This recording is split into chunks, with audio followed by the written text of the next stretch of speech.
Hello, everyone, and welcome back to my YouTube channel, Tech Tips with Kerwin. In today's video, I want to show you how to reduce background noise for your Teams calls and meetings.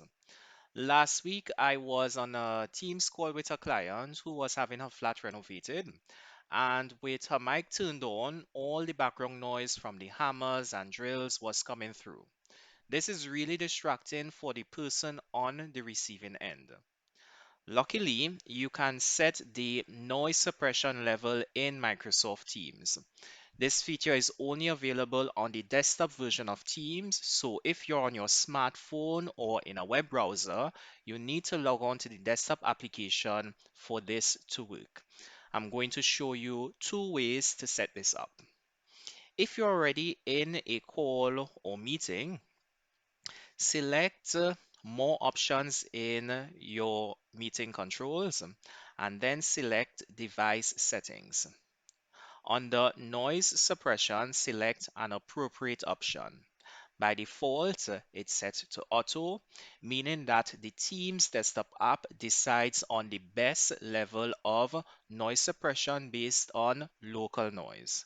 If that doesn't work for you, choose the option high, which suppresses all background noise that isn't speech. However, this option, the high option, uses more computer resources and isn't available on certain Mac devices. If you change the noise suppression level using this method, then it only affects the current call or meeting that you're in.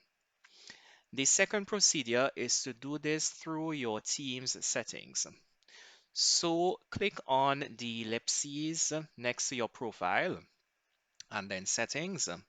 Select devices on the left and then under noise suppression, select an appropriate option. When you use this second procedure, let me set it to auto. When you use this second procedure, the setting goes into effect for your current call, but it also carries over to future meetings and calls until you change it. One last piece of information, if your device is using too much of its resources for noise suppression, then the setting may automatically fall back to low to free up resources on your CPU. So there you have it. Now you know how to remove background noise in Teams. If this video helped you in any way, please consider subscribing to my channel where I post new tips every week. Take care, and I'll see you guys in the next one.